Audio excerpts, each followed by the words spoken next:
welcome back to What's Stranger Than Strange. My name is Erin. To start off, I did want to say a very heartfelt thank you to everyone that has subscribed to my channel.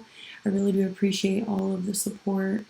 I'm grateful as well that there is an audience out there that is taking an interest in all of the material that I put my time and energy into compiling for these episodes. If you have not done any type of YouTube material or YouTube channel, it does take a pretty significant amount of time to compile information, come up with ideas, of course do research, and then, record your videos, edit, and, just little details that you don't think about.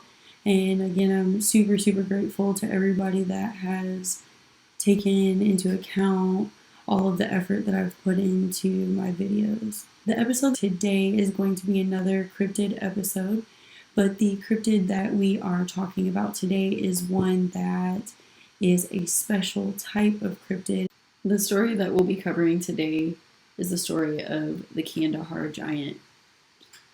Kandahar is a province that is located in southern Afghanistan on the border of Pakistan.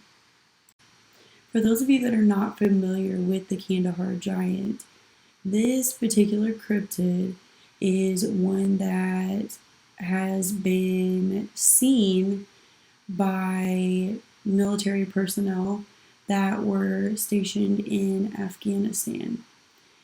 And the cryptid in question as well is not the only cryptid that is in this category that has been seen by the United States military. As far as other countries, I'm not 100% sure if there's anyone that has reported these types of sightings. Now, to pick up where the Kandahar Giant was first seen, we go back to the year 2002 during Operation Enduring Freedom. The story of the Kandahar Giant is as follows. In the year 2002, during Operation Enduring Freedom, an unnamed soldier detailed his account of what he had seen in the desert. This unnamed soldier and his unit were sent in to the region to do a search and rescue mission for a group of soldiers that had gone missing. They had been unable to reach them by radio, and the group that went in to basically recover these other soldiers was believed to be a group of Green Beret soldiers. Being that they were in the desert region of Kandahar province, there are mountains and hills that border certain sides of the area. During the rescue mission, the soldiers eventually ended up in one of these areas. As the soldiers proceeded to walk around searching the mountainous area of the region, they came upon a cave entrance that supposedly had military gear and military clothing scattered about the entrance.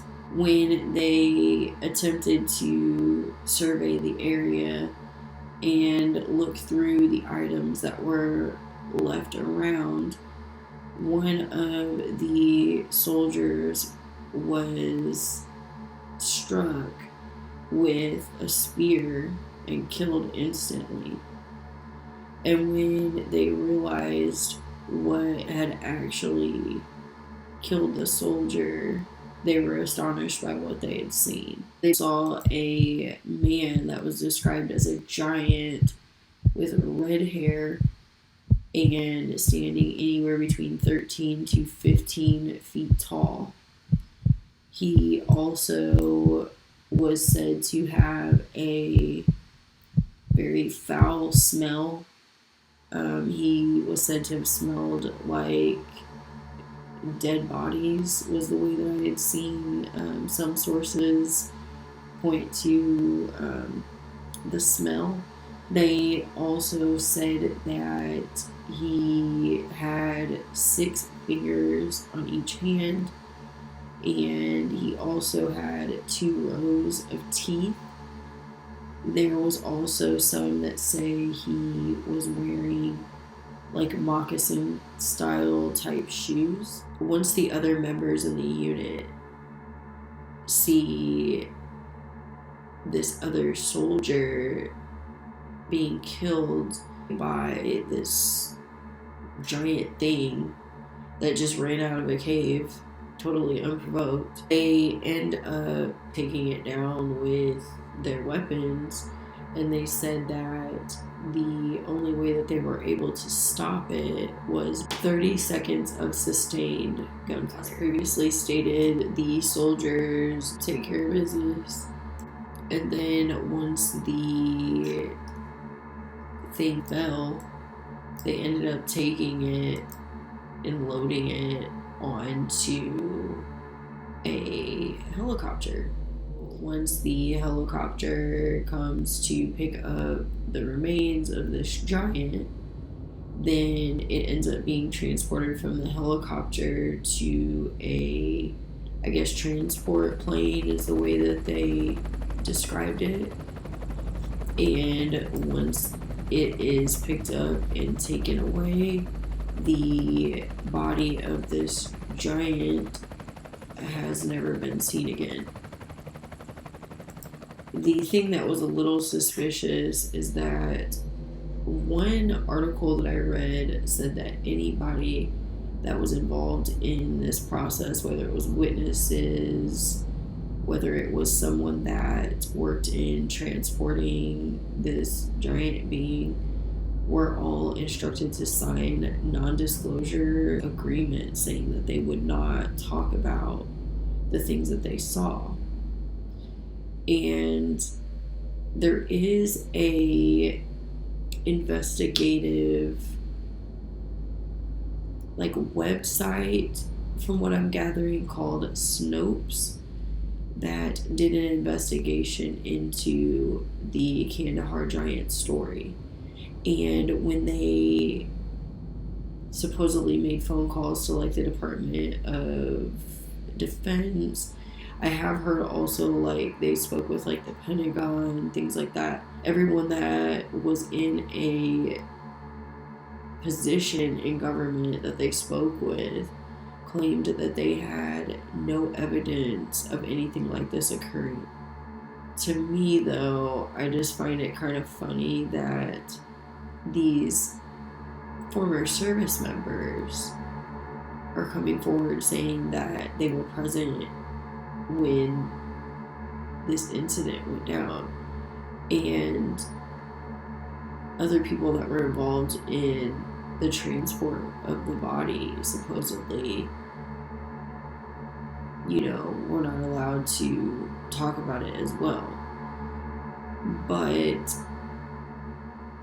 why would you have people sign non-disclosure acts if there wasn't, anything to hide? But what I'm thinking, though, is that there really is something to hide.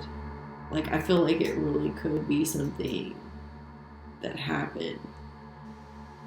There's a video that had circulated in the past where there was a gentleman that did an interview saying that he, was the main soldier that witnessed seeing the Kandahar Giant.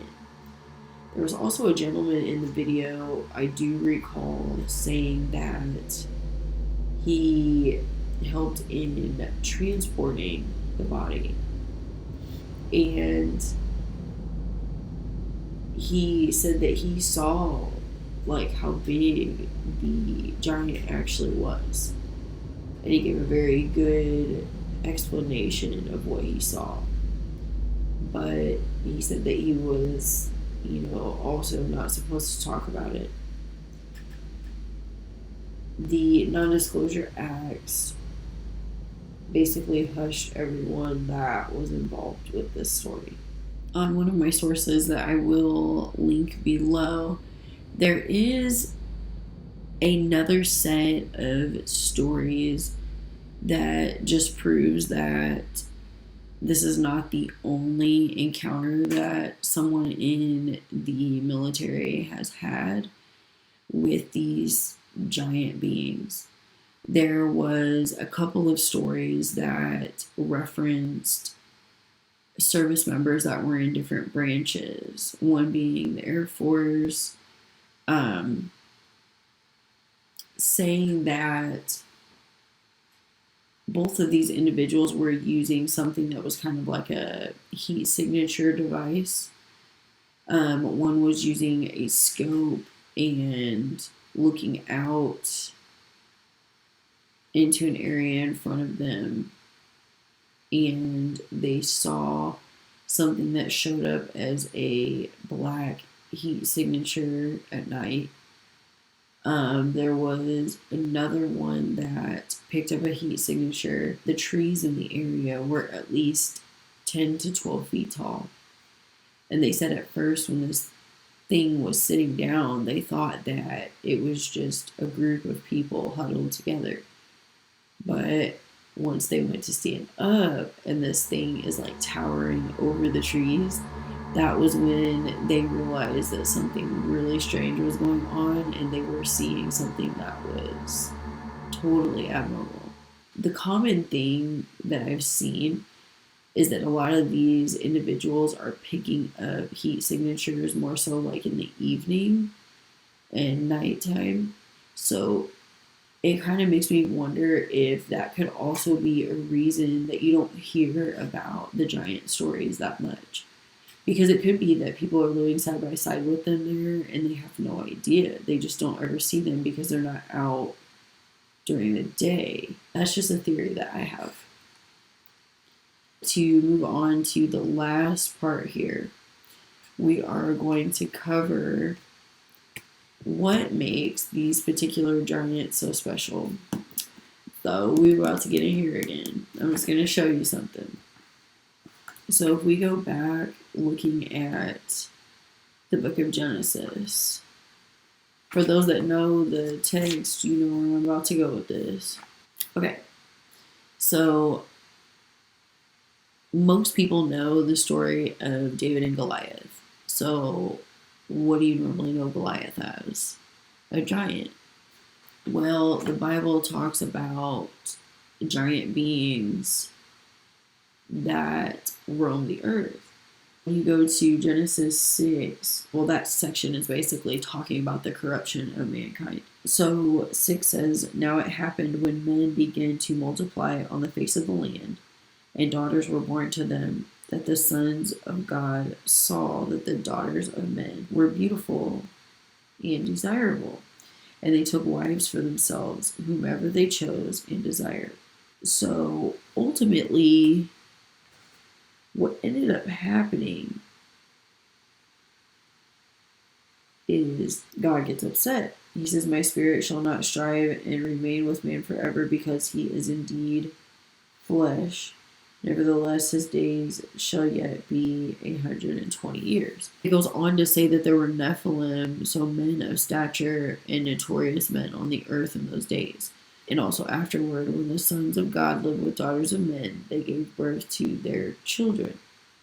These are the mighty men who were of old, men of renown. So when women started to be born to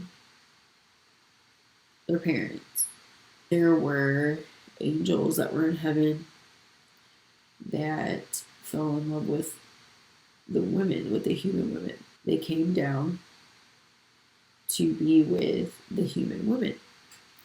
And when they had children, their children ended up being these like giants, like very, very tall, very large things called Nephilim. They're basically half angel, half human.